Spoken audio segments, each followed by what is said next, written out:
মন খুইলা দুরুদে অভ্যস্ত হন, সব জয়েন্ট ওপেন হয়ে যাবে। জয়েন্ট আমি প্রমাণ দিতেছি আপনাকে। মসজিদে ঢুকেন কোন দোয়া পড়া? হ্যাঁ হ্যাঁ, আল্লাহুম্মা ইফতাহলি, অর্থ কি?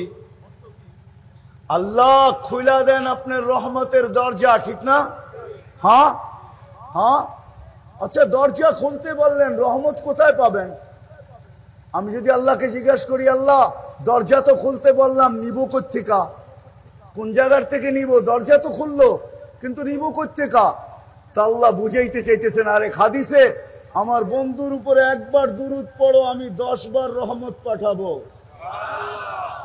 ওই যে দরজা খুলেন, বাইজিদ বোস্তামির কিতাব পড়েন, ওটা মোতালা করেন, ওটা রাত্র পার হয়ে যাবে।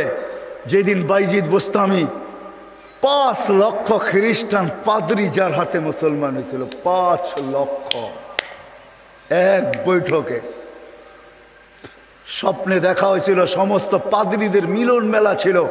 স্বপ্নে আল্লাহ দেখাইছিলেন যে বাইজিদ আজকে এদের পোশাক পরা ভিতরে ঢুকা যা, আমি কিছু করতে চাইতেছি। একবার, দুইবার, 3 বার স্বপ্নে দেখছেন। তারপরে ভাবছেন যে ওই পোশাক পরবো তো পরবো কি করা? তা আল্লাহ বলছে, বাইজিদ পরানে হেফাজত করবো তো আমিই করব। যা পড়। ওদের পোশাক পরা ভিতরে ঢুকা গেছে। সবচেয়ে বড় পাদ্রী যখন স্টেজে বসছে, তো তার চৌকি, তার চেয়ার হেলতে শুরু করছে, মুখ বন্ধ হয়ে গেছে। তো বাইজিদের সমস্ত পাদ্রীরা বলছে, আপনি আমাদের পোপ, আপনি আমাদের বড়, আপনার থেকে আমরা জ্ঞান পাই, আমাদের ভিতর আলোকিত হয়, আপনি মুখ দিয়া কথা খোলেন না কেন, বলেন না কেন? তো পাদ্রী বলতেছে, বলবো তো বলবো কি করে, এখানে একজন মোহাম্মদী আছে। বলবো তো বলবো কি করে, এখানে একজন মোহাম্মদী বসে আছে, যার কারণে আমার চেয়ার হেলতেছে, আমার মুখ বন্ধ হয়ে আসতেছে। সমস্ত পাদ্রীরা বলছে, দেখা দেন গর্দা। আমেনার রেওয়ায়াত আমি শুনাইতেছি, মার পেটে যখন আসছেন, আসতে দেরি আমেনার শরীর ফাইটা, আমেনার শরীর থেকে ফুটা সুঘ্রাণ মোহিত হইতে দেরি হয় নাই। চতুর্দিকে সুঘ্রাণ ছড়াইতে থাকতো। আমেনা কোনো দিকে যাইতে পারতো না, যেখানেই যেত ওইখানে তুফানের মতো সুঘ্রাণ ছড়াইতে থাকতো। আমেনা বিধবা ছিল, আরবের রীতি আর নীতি ছিল বিধবা মহিলা সুঘ্রাণ লাগাইতে পারবে না। আমেনার সুঘ্রাণ যখন পুরা মদিনায় মক্কায় মোহিত হইতেছিল, তো মক্কার মহিলা কেন পুরুষ পর্যন্ত কানা গুছায় লেগে গেছে, কথা বলতে শুরু করছে যে আব্দুল মুত্তালেব এই পুত্রবধূ পাইল তো পাইল কোথায়, যার স্বামী নাই, অথচ সে পুরা মক্কাকে সুঘ্রাণ দ্বারা মোহিত করতেছে। সে যেদিকে যায় ওইদিকে সুঘ্রাণ ছড়াইতে থাকে। কথা 1 জন 2 জন 3 জনের কান হইতে হইতে আব্দুল মুত্তালেবের কানে চলে আসছে। আব্দুল মুত্তালেব ঘরে যায় স্ত্রীকে জিজ্ঞাসা করছে, তোর পুত্রবধূকে জিজ্ঞাসা কর, বিধবা হয়ে খুশবু সুঘ্রাণ কোত্থেকে লাগায়, আবার এমন সুঘ্রাণ রাস্তায় বাহির হইতে দেরি, মক্কার পাহাড়ে ওই সুঘ্রাণ বাড়ি খাইতে দেরি করে না, কোত্থেকে লাগায়? তো আব্দুল মুত্তালেবের স্ত্রী বলতেছে, শোনো, আমি তোমাকে বলবো বলে ভাবছিলাম, ও যখন গোসলখানার থেকে বাহির হয় আর আমি যখন গোসলখানায় যাই, তখন মনে হয় গোসলখানা যখন কেউ যেন সুঘ্রাণ দিয়া প্যাক করে দিছে, প্যাক। আমি ভয়ে জিজ্ঞাসা করতে পারতেছি না। এই জন্য এক তো হলো দুঃখে মারা, স্বামী নাই, স্বামীটা দুনিয়ার থেকে চলে গেছে, অল্প কয়েকদিন হলো, পেটে হলো বাচ্চা, দুঃখী বিদায় আমি ওকে জিজ্ঞাসা করতে চাই না। তুমি যখন আজকে বললে চলো 2 জনেই মিলেই জিজ্ঞাসা করি, তো ডাইকা জিজ্ঞাসা করছে, বেটি আমাদের নাক কান কাটা গেল, তুই যেদিকে বাইরস ওদিকে সুঘ্রাণ ছড়াইতে থাকে। মা তুই তো বিধবা, তুই সুঘ্রাণ ব্যবহার করিস কেন? আমাদের তো নাক কান কাটা গেল, আমার তো সর্দারিও যেতে পারে, আমি তো লোকের সামনে মুখ দেখাইতে পারি না, মা তুই খুশবু কেন ব্যবহার করিস? আমেনা জবাব দিতেছে না, ওইখানে থুতু নিক্ষেপ করছে, আর নিক্ষেপ করতে দেরি সুঘ্রাণ তুফানের মতো বাহির হইতে দেরি করে নাই। তো বলছে, মা শুধু শরীরে না থুতু পর্যন্ত সুঘ্রাণ, মা শুধু শরীরে না থুতু পর্যন্ত সুঘ্রাণ। বলছে, মা এটা আমার সুঘ্রাণ না, এটা তো আমার পেটেরটা সুঘ্রাণ।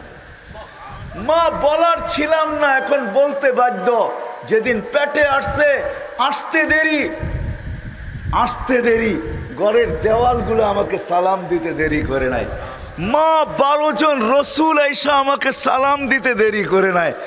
মা আসিয়া, মারিয়াম, উম্মে কুলসুম, মুসা আলাইহিস সালামের বোন 3 জন আইসা আমাকে মালা পড়াইতে দেরি করে নাই। মা এখন তো ঘরের বালু কণা পর্যন্ত আমাকে সালাম দেয়, দেওয়াল পর্যন্ত সালাম দেয়। বাহিরে যখন রাত্রে যাই তো আকাশের তারাগুলো ছুটে আইসা বলে, আমেনা সালাম, দুজাহানের বাদশা তোর পেটে। বলে মা এইখানেই ক্ষান্ত না, আমি যখন বাহির হই তো রৌদ্র পড়ার আগে মেঘগুলা জানি থেকে ছুটে আসে, আমার উপরে ছায়া করতে থাকে, আর মেঘের ভিতর থেকে আওয়াজ আসতে থাকে, আমেনা সালাম সালাম সালাম সালাম। মা বালু উত্তপ্ত থাকে, আমি পা দিতে দেরি, ঠান্ডা হইতে দেরি হয় না।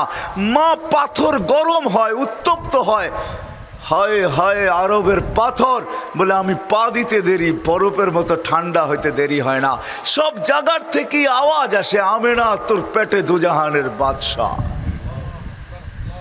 বলে মা এইখানেই শেষ না, আমি যখন কুয়ার পাশে যাই পানি আনার জন্য, তো কুয়ার পানিগুলো আমি আজ পর্যন্ত পেটে আসার পর থেকে মা এই মুহূর্ত পর্যন্ত একদিনও আমি রশি দিয়া পানি উঠাই নাই। আমি কুয়ার পাশে যাইতে দেরি, মা পানিগুলো উছলে উপরে উঠতে দেরি করে না, আর কলকল শব্দ করতে থাকে, পানিগুলো যেন বলতে থাকে, আমেনা বেজ্জত করে দিলি আমাদেরকে, তুই দুজাহানের বাদশাকে নিয়ে আসলি কেন? তুই আমাদেরকে হুকুম করতি, আমরা বাড়িতে যেয়ে ভরা দিয়ে আসতাম। নিচে চলে যাবে, আমাদেরকে রশি দিয়া উঠাইতে হবে, তুই যতক্ষণ দাঁড়ায় থাকবি কুয়ার পানি নিচে যাবে না। আমেনা আমরা তোর পানি ভরা দিয়ে আসবো, তোর পানি বাড়িতে পৌঁছায় দিয়ে আসবো, তোর পায়ে পড়ি তুই এখান থেকে যাস না যতক্ষণ পর্যন্ত আমাদের পানি ভরা না হয়। ওই মুহাম্মদুর রাসূলুল্লাহ যার অস্তিত্ব লাভ হইতে দেরি হয়, সুঘ্রাণ ছড়াইতে দেরি হয় না, উনি আসছেন আমাদেরকে গন্তব্যে পৌঁছানোর জন্য, নাইলে ওনার আসার কোনো উদ্দেশ্য ছিল না। হুয়াল্লাযী আরসালা রাসূলাহু বিল হুদা। এটা তো মার পেটের, আমি তো সামান্য আপনাদেরকে বললাম। মার পেটের থেকে যখন দুনিয়ায় আসতেছে, শুধু মার পেটে 10 মাস থাকাকালীন যা ঘটছে, আমেনার যা রেওয়ায়েত আছে, ওগুলো বর্ণনা করলে এই রাত কেন আমার জীবন শেষ হয়ে যাবে। যে কি ঘটছে, কি অলৌকিক জিনিস ঘটছে, কি ঘটছে, সুঘ্রাণই সুঘ্রাণ, আমেনার শরীর থেকে সুঘ্রাণ বাহির হইতেছে। হবে না কেন? দুজাহানের শুধু বাদশা না। হায় হায় হায় হায়। চলেন একটু আগে নিয়ে যাই। যখন জন্ম হইতেছিল, দুনিয়াতে আসতেছিলেন, আব্দুর রহমান ইবনে আউফ রাদিয়াল্লাহু তাআলা আনহুর আম্মা শেফা, তো উনি বলতেছিলেন কান্নাল মিসকা ইয়াফুর, সুঘ্রাণ ছড়াইতে ছড়াইতে আসতেছিলেন। এক তো মার গায়ের সুঘ্রাণ, আরেকটা হলো অস্তিত্বের সুঘ্রাণ। এখন তো নিজেই চলে আসতেছে সুঘ্রাণ নিয়া, সমগ্র জগৎটা সুঘ্রাণে মোহিত হইতেছিল। গায়ে একটা ময়লার কণাও ছিল না। মখতুনান, মুসলমানি মার পেটে, মখতুয়া সুররা, নাবি মার পেটেই যেনিকে কেটে দিছে। আসার পরে চাটাইয়ের উপরে, চাদরের উপরে রাখতে দেরি, সেজদায় যেতে দেরি করে নাই, লম্বা সেজদা। আম্মাজান বলতেছে, কুলতা মা কুলতা, তুই জানি কি বলছিস আমি বলতে পারি না, কি বলছিস আমি বলতে পারি না। তারপরে আত্মাহিয়াতের সুরতে উঠা বসছেন, শাহাদত আঙ্গুলি উপরের দিকে উঠাইতে দেরি, সমগ্র জগৎটা আলোকিত হইতে দেরি হয় না। চিটাঙ্গের মানুষ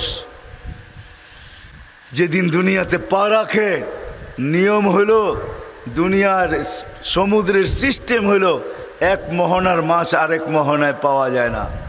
মোহনা বোঝেন?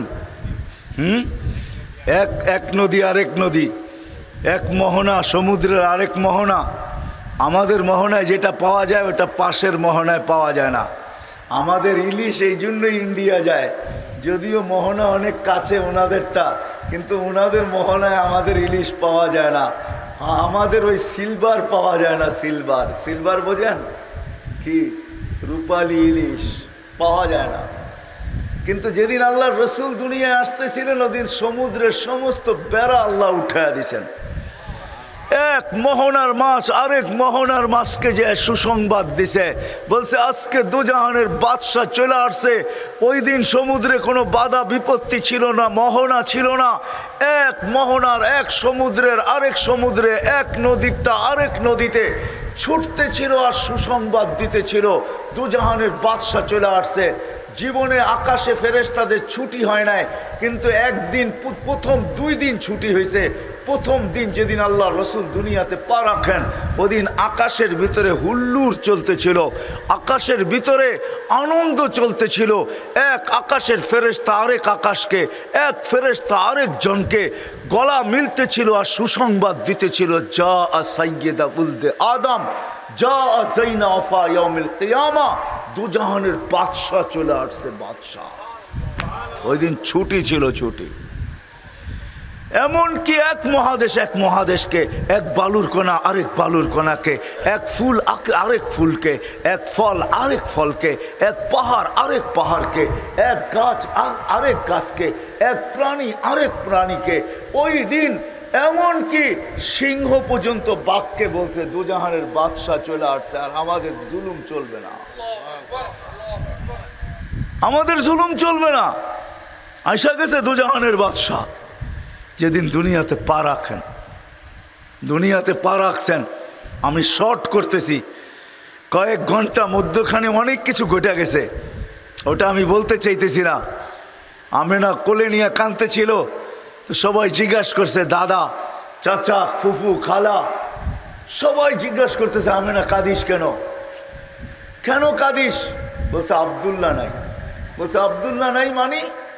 কেন? প্রথম বাচ্চা আব্দুল্লাহ যদি থাকতো তাহলে এতক্ষণে মিষ্টির দোকানও বুক হইতো, ঠিক না? প্রথম বাচ্চা হইলে কি করে বিদেশতে পর্যন্ত পয়সা পাঠায়, কি বাচ্চা হয়েছে বইলা কথা, আধা কেজি হইলেও সবাইরে দিবা, ঠিক না? কি দোকান বুক না? আবার কি খেলনা ওইখান থেকেই পাঠায়, চিন্তা করো না, খেলনা পাঠায় দিতেছি। যে আসে ওর পায়ে ধরে যায়, দেশিকটা কেউ আইলে আর পায়ে ধরে, প্রথম বাচ্চা হয়েছে আমার 2 মাস আগে, একটু খেলনা যদি না নিয়ে যাস কেমন দেখা যায়, একটু হইলেও লয়ে যা, ঠিক না? আমেনা কাঁদতেছে, আব্দুল্লাহ নাই। সবাই জিজ্ঞেস করতেছে কি কারণ, কি? বলছে আব্দুল্লাহ নাই, যদি থাকতো প্রথম বাচ্চা তাইলে খেলনা নিয়ে আসতো। তা আল্লাহ কানে কানে বলতেছে, আমেনা আব্দুল্লাহ কিসের খেলনা আনতো? মাটির, কাঠের, প্লাস্টিক, আতর পাথর। আমেনা আব্দুল্লাহ নাই তো কি হয়েছে? তোর সাথে একটা সম্পর্ক, আমার সাথে আরেকটা সম্পর্ক। তোর তো সন্তান, আমার তো বন্ধু। ডুবতে দে সূর্য আমেনা, ডুবতে দে, ডুবতে দে সূর্য, ডুবতে দে। আমি চাঁদকে খেলনা বানায় পাঠায় দেব।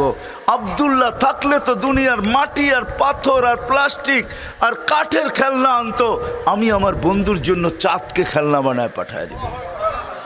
আবু তালেব বলেন, সূর্য ডুবছে, আমরা বাহিরে চোখের উপরে শোয়া দিতে দেরি, বাদাল কামরু আইয়াদনু, চাঁদ নিচে আসতে দেরি করে নেয়, দ্রুত গতিতে নিচে নামতে ছিল।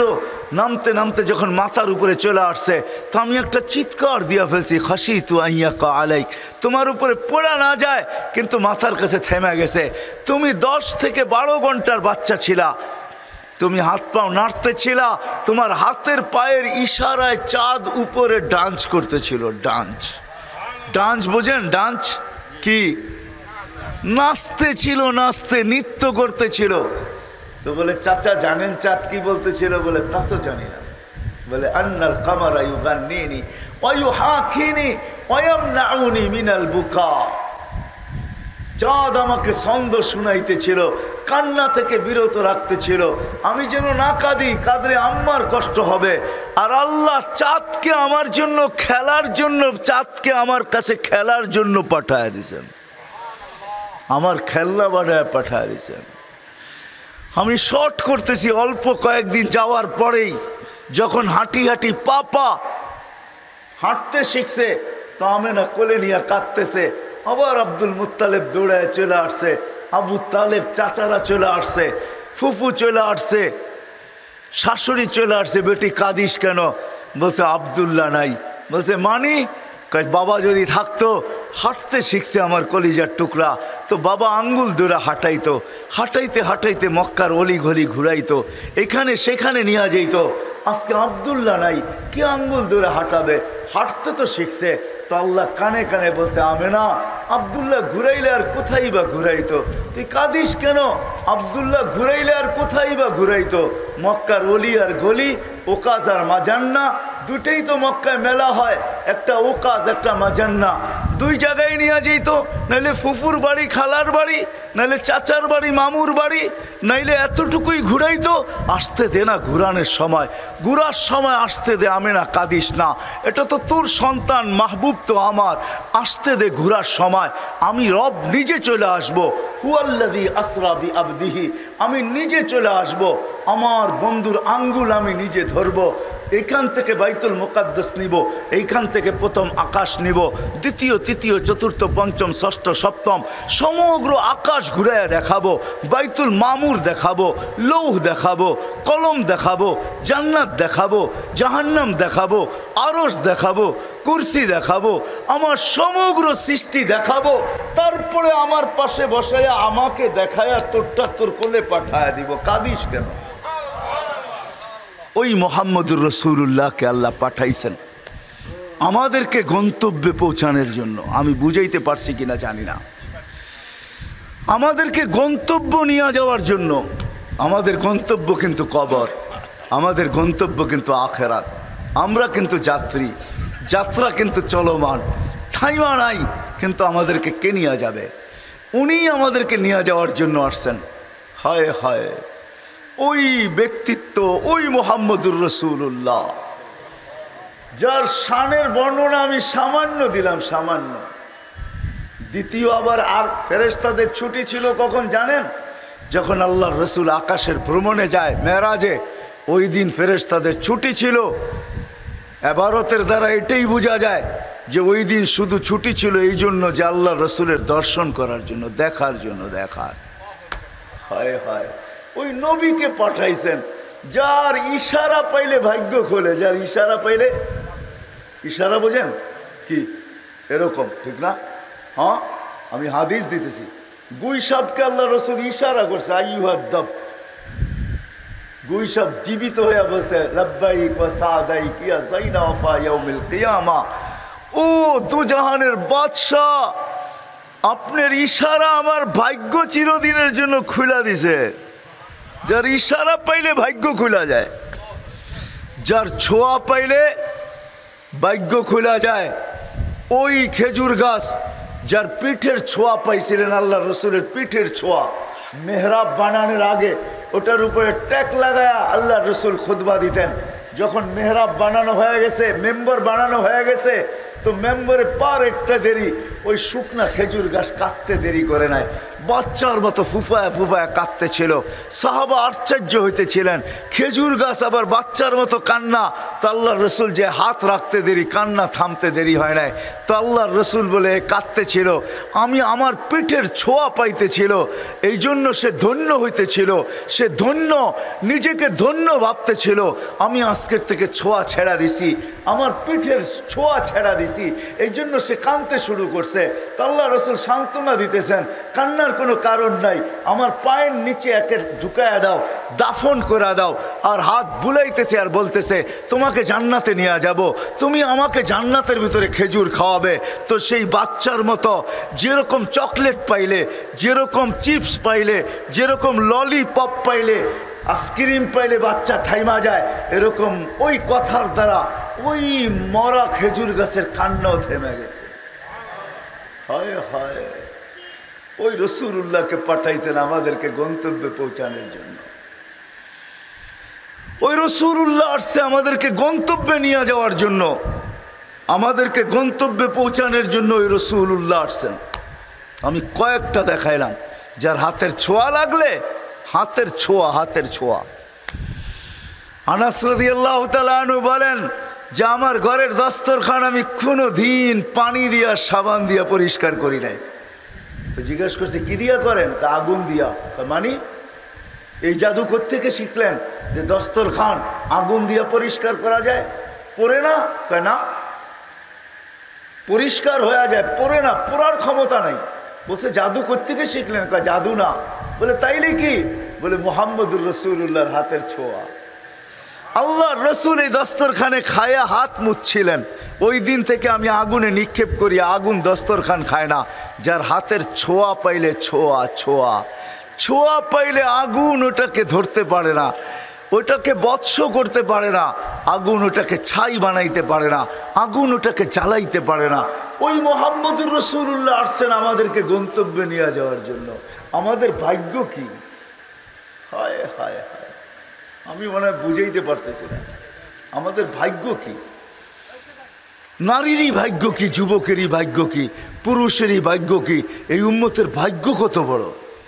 চান কপাল ওই মুহাম্মদুর রাসূলুল্লাহ আসছেন আমাদেরকে গন্তব্যে নিয়ে যাওয়ার জন্য। যার কথা শুনতে দেরি, আলী রাদিয়াল্লাহু তাআলা আনহুকে বলতেছে খেজুরের সিজন না, গাছও কোনো তাজা না, শুকনা গাছ, খেজুরের সিজনও না। আল্লাহর আলী রাদিয়াল্লাহু তাআলা আনহুকে আল্লাহ রসুল বলতেছেন, আলী যাও এই খেজুর গাছকে বলো, আল্লাহ রসুল বলতেছে কাঁচা পাকা খেজুর যেন দেয়। যা বলতেছেন আল্লাহ রসুল বলছে কাঁচা পাকা খেজুর দাও। বলতে দেরি, টপ টপ হয়, পড়তে দেরি হয় নাই। হ্যাঁ কিতাবে আছে, বলে আমাদেরকে জিজ্ঞেস করেন। যার কথা শুনতে দেরি, খেজুর দিতে দেরি করে নাই। টুকরি বইরা নিয়ে আসছেন কাঁচা পাকা, তা আল্লাহ রসুল বলছে আলী তুমি পাকাটা খাও, কাঁচাটা খাও না, কেননা তোমার চোখ উঠছে, তোমার কাঁচাটা খাওয়া ঠিক হবে না। হায় হায়। ইবনে আব্বাস রাদিয়াল্লাহু তাআলা আনহু বলতেছেন আল্লাহ রসুল বাহির হয়েছেন বাথরুমের জন্য, কিন্তু কোথাও কোনো পর্দা করার মতো পরিস্থিতি নাই। দূরে দূরে দেখা যাইতেছে কিছু ঝুপ ঝাড়ি, ছোট্ট ছোট্ট গাছ আছে। তা আল্লাহ রসুল বলছে এদেরকে যে বলো যে আল্লাহ রসুল প্রয়োজন মেটাবে, এরা যেন আল্লাহ রসুলের জন্য পর্দা করে। বলে আমি বলতে দেরি, গাছগুলা ওই ঝাড়িগুলা, ওই ছোট্ট ছোট্ট গাছগুলা নিজের জায়গার থেকে উঠতে দেরি করে নাই। মানুষের মতো হাঁটতে ছিল, আর একটা একটার সাথে মিলতে ছিল, মিলতে মিলতে গোল আকৃতি হয়ে পর্দা হয়ে গেছে। আল্লাহর রসুল ওইখানে নিজের প্রয়োজনকে সারছেন, তারপরে বাহির হয়ে আমাকে বলছেন গাছগুলাকে বলো, এই ঝাড়িগুলাকে বলো, জঙ্গলগুলাকে বলো নিজের জায়গায় চলে যেতে। ইবনে আব্বাস বলেন আমি দৌড়ে যায় বললাম তোমাদেরকে আল্লাহ রসুল বলছে যার যার জায়গায় চলে যেতে। বলে মানুষের মতো ছুটতে শুরু করছে, যার যার জায়গায় লাগা গেছে, বুঝেই যেতে ছিল না যে এইখান থেকে কেউ উঠছে বা আবার আইসা বসছে। বলে আমি দৌড়ে দেখতে গেছি আল্লাহর রসুল যে প্রয়োজন সেরা আসলেন, ওইখানটায় কি অবস্থা? বলে মা ওয়াজাদতু ইল্লা রায়হা, আমি ওইখানে যে সুগ্রাণ ছাড়া কিচ্ছু পাই নাই। হায় হায়, ওই রসুল আসছেন, ফতেহাবাদের মানুষ, ওই রসুল আসছেন আমাদেরকে গন্তব্যে পৌঁছানোর জন্য। ওই রসুল যার কথা প্রাণী পর্যন্ত মানে। খুলেন বাইজিদ বোস্তামির কিতাব, পড়েন, ওটা মোতালা করেন, ওটা রাত্র পার হয়ে যাবে যেদিন বাইজিদ বোস্তামি 5 লক্ষ খ্রিস্টান পাদ্রী যার হাতে মুসলমান হয়েছিল, 5 লক্ষ এক বৈঠকে। স্বপ্নে দেখা হয়েছিল, সমস্ত পাদ্রীদের মিলন মেলা ছিল। স্বপ্নে আল্লাহ দেখাইছিলেন যে বাইজিদ আজকে এদের পোশাক পরা ভিতরে ঢুকা যা, আমি কিছু করতে চাইতেছি। একবার দুইবার তিনবার স্বপ্নে দেখছেন। তারপরে ভাবছেন যে ওই পোশাক পরবো তো পরবো কি করে। তা আল্লাহ বলছে বাইজিদ পরানে হেফাজত করব তো আমিই করব, যা পর। ওদের পোশাক পরা ভিতরে ঢুকা গেছে। সবচেয়ে বড় পাদ্রী যখন স্টেজে বসছে তো তার চৌকি, তার চেয়ার হেলতে শুরু করছে, মুখ বন্ধ হয়ে গেছে। তো বাইজিদের সমস্ত পাদ্রীরা বলছে আপনি আমাদের পোপ, আপনি আমাদের বড়, আপনার থেকে আমরা জ্ঞান পাই, আমাদের ভিতর আলোকিত হয়, আপনি মুখ দিয়া কথা খোলেন না কেন, বলেন না কেন? তো পাদ্রী বলতেছে বলবো তো বলবো কি করে, এখানে একজন মোহাম্মদী আছে। বলবো তো বলবো কি করে, এখানে একজন মোহাম্মদী বসে আছে, যার কারণে আমার চেয়ার হেলতেছে, আমার মুখ বন্ধ হয়ে আসতেছে। সমস্ত পাদ্রীরা বলছে দেখা দেন, গর্দান উড়াইয়া দিব এক্ষণ। বলছে না, জুরুম আসছে বিদায় এটা কোনো দোষণীয় না, এই জন্য গর্দান উড়াইয়া দিবে এটা হয় না। আমি একে পরীক্ষা করব, যদি এ পাশ করে তাহলে ছেড়া দিব, আর যদি পাশ না করে তাহলে আর গর্দান উড়াইয়া দিব। ৬২টা প্রশ্ন করছিলেন, ৬২টা। কয়টা কয়টা কয়টা ৬২টা বলার সময় আমার কাছে নাই, একটা বললাম ৬২টার ভিতরে। বলছিল কুকুর ঘেউঘের ভিতরে কি বলে। ৬২টা যখন পুরা বলা দিছেন তো জিজ্ঞাসা করছে আমি সত্য বলছি? তো পাদ্রী বলতেছিল সাদাক্তা, তুই সত্য বলছ। বলে তুমি ৬২টি প্রশ্ন করছো, আমি একটার জবাব, প্রত্যেকটার জবাব দিছি, আমি তোমাকে একটা প্রশ্ন করব, জবাব দিবে? বলে পড়ো, করো প্রশ্ন। বলে আকাশ আর জান্নাতের চাবি কি? আকাশ আর জান্নাতের চাবি কি? বড় পাদ্রী চুপ হয়ে বসে গেছে। ৫ লক্ষ পাদ্রী ধরছে যে ৬২টার জবাব দিছে, আপনি একটার জবাব দিবেন না, তো দিবেন না কেন? বলছে আমি জবাব জানি, দিলে তোমরা আমাকে মানবে না, মানবে এটা আগে বলো। বলছে অবশ্যই আপনি আমাদের বড় পোপ, যা বলবেন আজকে তাই মানবো। বলে জান্নাত আর আকাশের চাবি হলো লা ইলাহা ইল্লাল্লাহ মুহাম্মাদুর রাসূলুল্লাহ। ৫ লক্ষ একবারে মুসলমান হয়েছে ওই বাইজিদ বুস্তামি রহমতুল্লাহ আলাইহির হাতে। হায় হায়, আবু হানিফার জানাজা দেখা ৯০,০০০ খ্রিস্টান মুসলমান হয়েছে, জানাজা দেখা, মুর্দা দেখা। ইমাম তাইমিয়ার জানাজা দেখা ৫০,০০০ খ্রিস্টান মুসলমান হয়েছে। আহমদ ইবনে হাম্বল রহমতুল্লাহ আলাইহি জানাজা দেখা ৬০,০০০ খ্রিস্টান মুসলমান হয়েছে। শুধু শুধু আহমদ ইবনে হাম্বল রহমতুল্লাহ আলাইহি বলেন নাই, আমাদের জানাজা আমাদের সততার প্রমাণ। আমাদের সততার প্রমাণ হলো যে আমরা যে সত্য, এটার প্রমাণ হলো আমাদের জানাজা।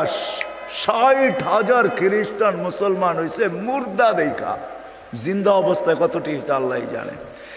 তো যেটা আমি বুঝাইতেছিলাম ওইখানে আছে কুকুর কি বলে বলো।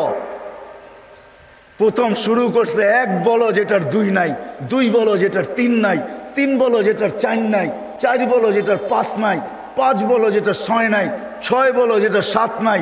এরকম ৬২টা প্রশ্ন করছেন, ৬২টা প্রশ্নের জবাব দিছেন বাইজিদ বুস্তামি রহমতুল্লাহ আলাইহি। আর বাইজিদ এমনি হয় নাই, ওনার আব্বা ছিলেন না। কাহিনী আমি অন্যদিকে চলে যাব। আমরা তো ছেলে পেলেকে বানাইতে চাই না, মাও আজকে বানাইতে চায় না, বাপও বানাইতে চায় না। আমরা বানাইতে চাই দুনিয়ার এডুকেটেড। রাগ হয় না, পায়ে হাত পড়ি। আপনি সাধারণ শিক্ষায় শিক্ষিত করতে চান, ঠিক না? জেনারেল শিক্ষার মানে কি? ডিকশনারিতে কি লেখা আছে জেনারেলের অর্থ বলো? যারা কলেজে পড়ছেন, স্কুলে পড়ছেন, বলেন জেনারেলের অর্থ কি? সাধারণ। সাধারণ কোনোদিন গৌরবের বিষয় হয় না। সাহাবাদের কাছে অসাধারণ ছিল, এই জন্যই তো ম্যাককে অনুগত্য করতে পারতেন, এই জন্যই সমুদ্রের উপর দিয়ে ঘোড়া দৌড়াইতে পারতেন, এই জন্যই তার বিহীন, প্রযুক্তিবিহীন ৩০০০ কিলোমিটার দূরে কথা বলতে পারতেন, পাহাড় দেখাইতে পারতেন, সারিয়াতাল জাবাল। অসাধারণ বিদ্যা এরা বিদ্বান ছিল। আমরা তো সাধারণ বিদ্যায় বিদ্বান হই, গৌরবের আর শেষ থাকে না। আমরা এডুকেটেড, আমরা জেনারেল শিক্ষায় শিক্ষিত। রাগ হয়ে যাবেন? একটা উদাহরণ দিই। আমাদের অবস্থা এরকম, এক ব্যক্তি জাপান থেকে গাড়ি কিনে আনছে, তো গাড়ির ৩ দিকে জাপানি ভাষায় বড় বড় অক্ষরে লেখা। তো সে মনে করছে অনেক কিছু ভালো কথা লেখা হবে, বিদায় এটা কেনার পরে আর মুছে নাই, না মুছেই চালাইতেছে, লেখাটা আর মুছে নাই। একটা ক্রেডিটও তো আছে, ঠিক না? সামনের গ্লাসে তো লেখা যায় না, ৩ দিকে লেখা, এটা চালাইতেছে। তো কোনো জাপানিজ আসছে বাংলাদেশে, তো ও আরেক গাড়ি দিয়া যাইতেছে, তো দেখতেছে ওই লেখা গাড়িটা সামনে দিয়া যাইতেছে, ৩ দিকেই লেখা। তো মুস্কি মুস্কি হাসতেছে। তর্জমান জিজ্ঞাসা করতেছে তুই হাসিস কেন?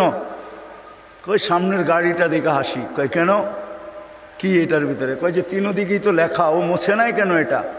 কয় তা তো বলতে পারবো না, ও এটাকে ক্রেডিট মনে করছে, জাপান থেকে লেখা আসছে, এত সুন্দর লেখা, এটা মুছার আর কি দরকার, আমি চালাই না, আমার মতো লেখাওয়ালা গাড়ি তো বাংলাদেশে একটাও নাই, ঠিক না? একটা বাবতও আছে, ঠিক না? পৃথকত্বতা আছে আমার একটা। তো বলে যে এইটা দেখে হাসতেছি কেন জানিস, এই গাড়ির ভিতরে লেখা আছে তরকারি বেচার গাড়ি। কি লেখা আছে? পিছনেও লেখা তরকারি বেচার গাড়ি, ডাইনেও লেখা তরকারি বেচার গাড়ি, বামেও লেখা তরকারি বেচার গাড়ি। খালি সামনের গ্লাসে লিখতে পারে না, তাইলে লুকিং নষ্ট হয়ে যাবে, কেমনে দেখবে আর কেমনে চালাবে। আমরা আজকে সাধারণ শিক্ষায় শিক্ষিত হয়ে আমরাও গৌরব করতেছি আমরা বড় এডুকেটেড। সাহাবা অসাধারণ শিক্ষায় শিক্ষিত ছিল। এটা আমার বোঝানোর ইচ্ছা না। বাইজিদ বুস্তামি রহমতুল্লাহ আলাইহ মার কোরবানির কারণে উনি বাইজিদ হয়েছেন, ওই কাহিনীর দিকে নিয়ে যেতে চাই না আপনাদেরকে। আমার হাতেও সময় নাই যে আমি ওই দিকে নিয়ে যাব। উনি ছোট বয়সে বাপ মারা গেছে, মা পরের বাড়িতে কাজ করতেন। 2 দিন পরে ভাবছেন আমি যদি এইভাবে ছেলেটাকে কোথাও না দিতে পারি তাইলে আমার ছেলেটা হারায়া যাবে। আমি তো মা পরের বাড়িতে কাজ করি। খুঁজতে খুঁজতে এক আল্লাহওয়ালার সন্ধান পাইছেন। মানুষ বলছে ওই আলেম ওইখানে আছে, আল্লাহওয়ালা ও আলেমও যদি তোমার ছেলেটাকে নেয় বা তুমি যদি দিয়ে আসতে পারো তাইলে হয়তো তোমার ছেলে মানুষ হয়ে বাহির হবে।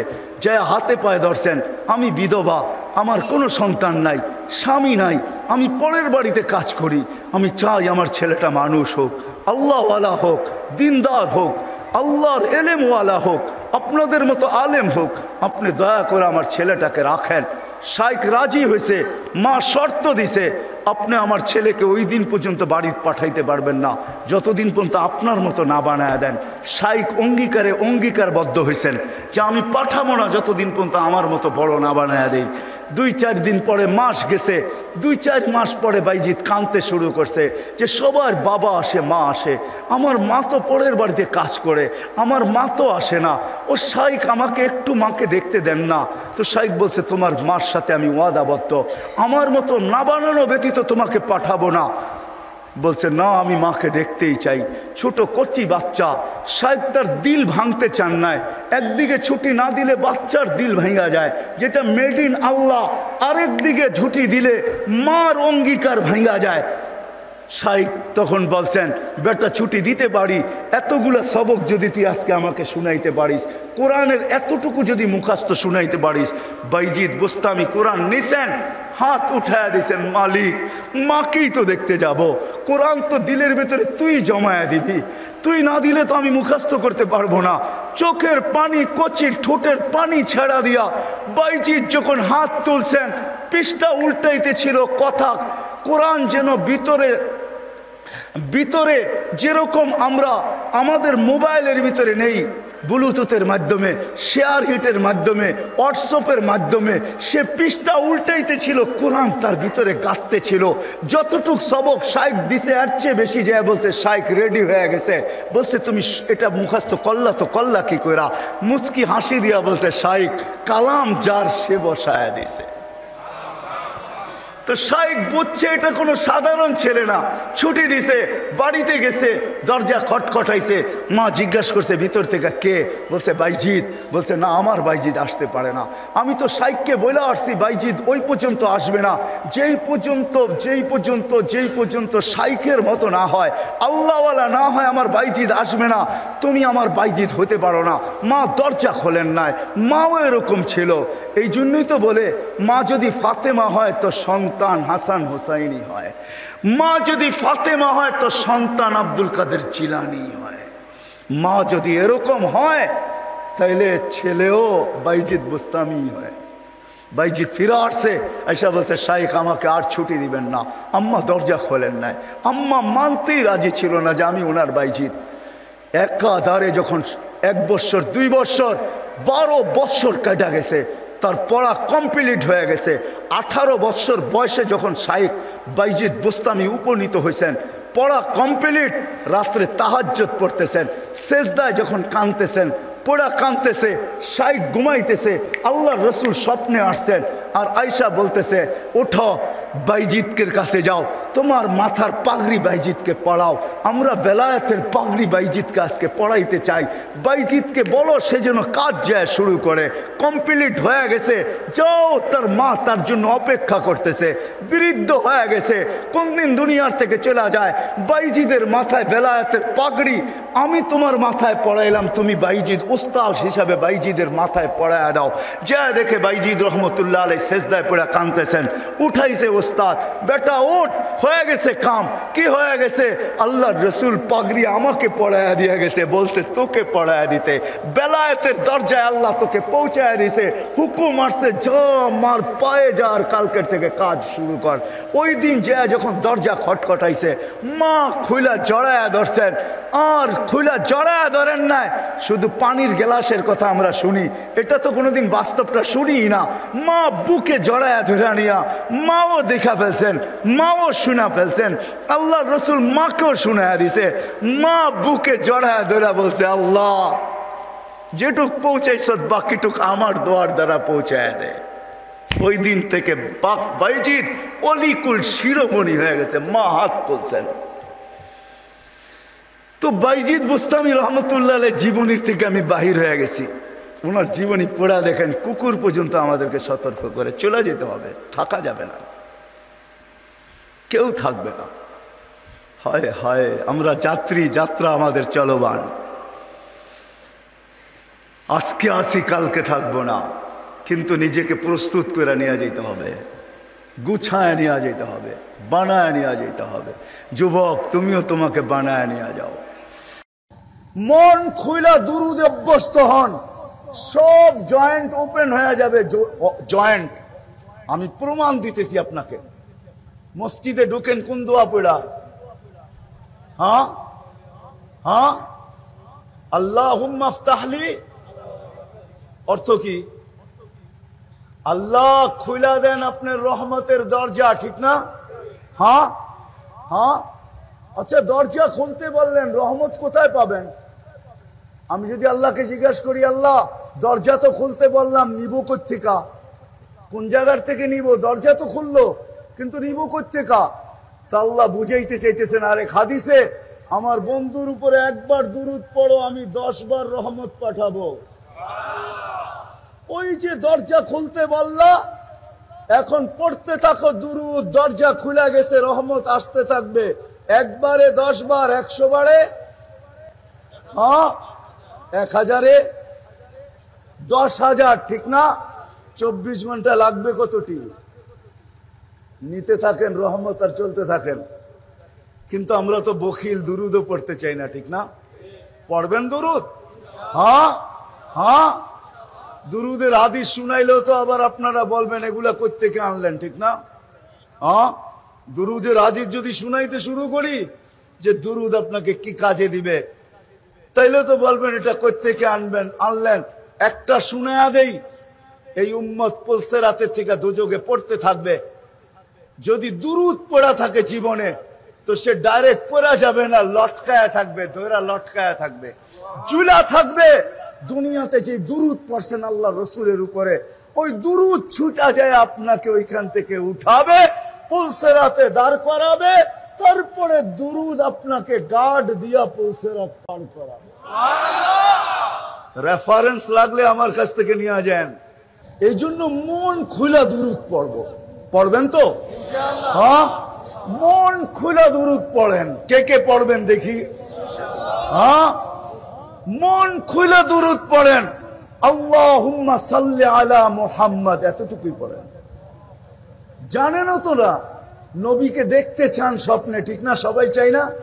জানেন তো না কোন দুরুদ পড়লে তীর মিস হইতে পারে, কিন্তু আল্লাহর রসুলকে দেখা মিস হবে না। আল কাউলুল বাদির ভিতরে লেখা আছে। কিতাব পড়েন, এর লিখিত বললাম কিতাব পড়েন। সারা রাত্র ফেসবুকে লিখবেন, কিতাব কোত্থেকে পড়বেন? কিতাব পড়েন, কিতাব উঠান, পড়েন, পাবেন। আমি ওলামাদের পায়ে হাত রাখা বলবো, একটা কিতাব পড়েন আপনারা, ফাজাইলুস সালাফ আলাল খালাফ। ফাজাইলুস সালাফ আলাল খালাফ। ওলামাদের পায়ে হাত রাখা বলে এই কিতাব পড়েন। তাইলে অনেক কিছু আপনার ভিতরে আসবে। নাইলে দেখা যাবে, রাগ হয় না, বড় দুঃখে বলতেছি, রাগ হয় না।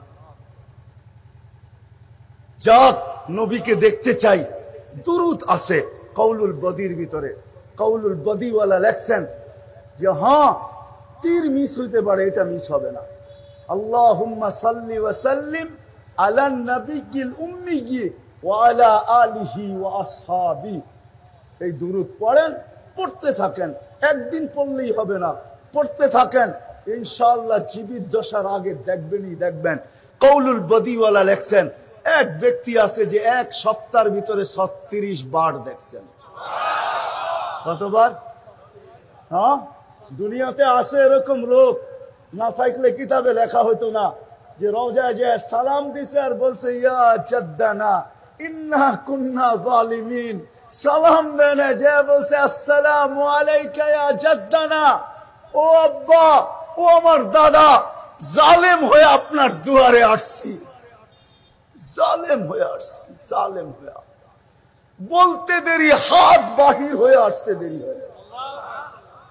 আল্লাহ রসুলের রওজার উপর একটা আয়াত লেখা আছে, ফাইন জাউকা ফাস্তাগফিরুল্লাহ ওয়াস্তাগফার লাহুর রাসূল লাওয়াজাদুল্লাহ তাওয়াবার রহিমা। কোরআনের আয়াত তো, ভুল তো পড়ি নাই, কি হাফেজ আছে এখানে?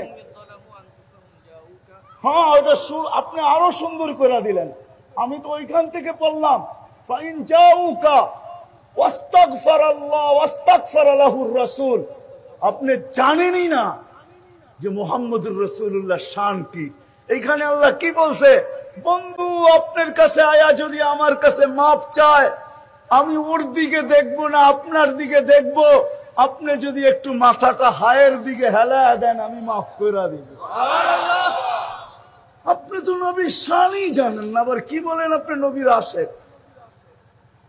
চিনো নবীকে, এই জন্য মন খুলা দুরুদ পড়বো তো, ওয়াদা। আর আজকের থেকে নিজেকে খোশামজা মানুষ বানানোর জন্য রাসূলুল্লাহ সাল্লাল্লাহু আলাইহি ওয়াসাল্লামের জিন্দেগি শিখব। রাগ হয় না, মনে উঠলো পিরো পিরো তর্জমা আমি করব না। যদি এটা নেটে তার কারো কানে যায়, ও বুঝবে পিরো পিরো তোমারা মুরিদ তোমারা নৌকর, তানা না দো কে হামারি জবান তলখে। ওলামা বুঝবে এটার অর্থ। আমি চাই নেটের মাধ্যমে যাক, মিডিয়ার মাধ্যমে যাক, পিরো পিরো তোমারা মুরিদ তোমারা নৌকর, তানা না দো কে হামারি জবান তলখে। আমরাও বলতে জানি কিন্তু বলি না। আমরা তো উম্মতের ব্যথায় কথা বলি, যুবকদের পায়ে ধরি। যদি একজনও আল্লাহর সঠিক রাস্তায় চলে আসে, তো আমার বিশ্বাস ওই হাদিস সত্য হবে। ইয়া আলী লা ইয়াহদিয়াল্লাহু বিকা রাজুলান ওয়াহিদান খায়রুল লাকা মিন হুমুরিন নাম। আরেক riwayate আছে খায়রুল লাকা মিনাদ দুনিয়া ওয়া মা ফিহা। ওই ব্যথা নিয়ে কথা বলি। এইজন্য আসেন নিজেকে গোছামাইয়া মানুষের মতো মানুষ বানায়া, যেন মালাকুল মউত যখন আসবে তো তার হাতে উঠায়া দিতে পারি। কাফন যখন পড়ানো হবে তো কাফনের ভিতরে নিজেকে লুকায়া দিতে পারি। কবরে যখন রাখা হবে তো ওই মানুষ হিসাবে কবরে নিজেকে রাখতে পারি, যে কবর আগেই কানে কানে বলে দিবে ইদান উহাব্বিলু লাকা বাতনি খাদরা। এটার জন্য নবীর আদর্শ শিখবো ইনশাআল্লাহ। হ্যাঁ, ওয়াদা পাক্কা। কিন্তু শেষ কথা, যদি পুরাও না শিখতে পারেন, একটা সুন্নতকে নিজের জীবনের আদর্শ বানান। সমাজের দিকে তাকাইলে দেখতেছি, দুনিয়ার পরিস্থিতির দিকে তাকাইতে দেখতেছি, সময় মনে হয় ওই সময়, এটা ওই সময়ই চলে আসছে। আল্লাহ রসুলের কথা সত্য। একটা সুন্নতকে আদর্শ বানায়া এটার সাথে ঝুলতে ঝুলতে যদি কবরে যাইতে পারি, তাইলে আশা করা যায় 100 শহীদের মালা নিয়ে কবরে স্বাগত জানানো হবে। যদি এই হাদিস সহি হয়, মান তামাসসাকা বিসুন্নতি ইনদা ফাসাদি উম্মতি ফালাহু আজরু মিয়াতি শহীদ। আর যায়িফ হইল আমলের ব্যাপারে এটার গ্রহণযোগ্যতা রাখে। আল্লাহর রাসূল বলছে, তুই এটা কি দেখিস, রশিতে ঝুলা ঝুলা পার হইতেছে, এটা প্রশাসনিক কি বলে এটাকে, ট্রেনিং আছে, প্রশাসনিক ট্রেনিং, ডিফেন্সের ট্রেনিং আছে। কখনো দেখা যায় রশিতে ঝুলতে ঝুলতে এরা পার হয়ে যায়।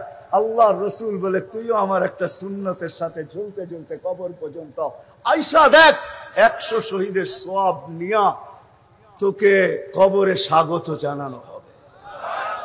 এই জন্য জীবনে একটা সুন্নত হইল নিজের জীবনের আদর্শ বানাবো। হ্যাঁ, সত্য তো। কিন্তু আল্লাহর রসুলের আদর্শ শিখবো কোত্থেকে? এটার জন্য বাংলাদেশের মতো ক্ষেত্র, নারী পুরুষ যুবক বৃদ্ধ নির্বিশেষে আমার ঘুরা মতে আমি যতটুকু দুনিয়া দেখছি, আমি কোথাও পাই নাই বাংলাদেশের চেয়ে সহজলভ্য। সবচেয়ে সহজ বাংলাদেশ। এরকম দেশ আমি দুনিয়ার কোথাও পাই নাই, যেখানে গলি গলি আলেম, কদম কদম হক্কানি আলেম, যেখানে আল্লাহ ওয়ালারা প্রত্যেক জায়গায় জায়গায় বিদ্যমান, আলেম বিদ্যমান, মাদ্রাসা বিদ্যমান, মক্তব বিদ্যমান, হেফজোখানা বিদ্যমান। এরকম দেশ দুনিয়ার কোথাও নাই। বিদায় দুনিয়ার কোন দেশ বেঁচে গেলেও বেঁচে যেতে পারবে, আমার বিশ্বাস আমরা বাঁচতে পারবো না। এই জন্য আলেমদের কাছে আইসা নবীর আদর্শ শিখবো তো সন্তানদেরকে শিখাই। যদি না শিখাইলাম তাহলে হয় বলতে বড় ব্যথা লাগে, শুনতে তো আরো লাগে। বলতে বড় ব্যথা লাগে, বলতে বড় ব্যথা লাগে, শুনতে তো আরো লাগে। যে হয় অন্য জমিনে যদি হইতো তাহলে আমার মনকে মানায় নিতে পারতাম। বাংলাদেশের মতো জমিন, মা বাবাকে সন্তানের হাতে জীবন দিতে হয়। আমি তো মাঝে মাঝে বলি, দুনিয়াটা বাংলাদেশটা উল্টায় না তো উল্টায় না কেন? এটা উল্টায় যাওয়া উচিত। এই দেশের সন্তানের হাতে মা বাবার জান, আজ পর্যন্ত কত মা বাবার জান গেল সন্তানের হাতে। মিডিয়ায় কয়টা আসে? সবগুলা মিডিয়া আসে না। এই জন্য আসেন আলেম ওলামাদের কাছে নবীর আদর্শ শিখবো তো পাক্কা? হ্যাঁ। আরেকটা কথা, হাত উঠেন না, নামায়েন না। কোন দিন কোন আলেমের দিকে আঙ্গুল উঠাবো না। হ্যাঁ, আঙ্গুল উঠাবো না। সত্য তো? নামান আপনি উঠাইতে পারেন, কিন্তু কেরামান কাতিবিন ইয়ালামুনা মা তাফআলুন, ছবি নিয়া নিবে। কিয়ামতের দিন প্রজেক্টরে ছবিটা দিয়া দিবে। ওই দিন সুপারিশ পাওয়ার রাস্তা আপনার জন্য বন্ধ হয়ে যাবে। আপনি ভাইবেন না যে অমুকে সুপারিশ করবে তমুকে, না না। প্রজেক্টর এই চিহ্ন দেখার পরে আর কেউ সুপারিশের জন্য আগে বাড়বে না। যেই আঙ্গুল আলেমদের উপরে ওঠে, ওর সুপারিশ কিয়ামতের দিন হবে না।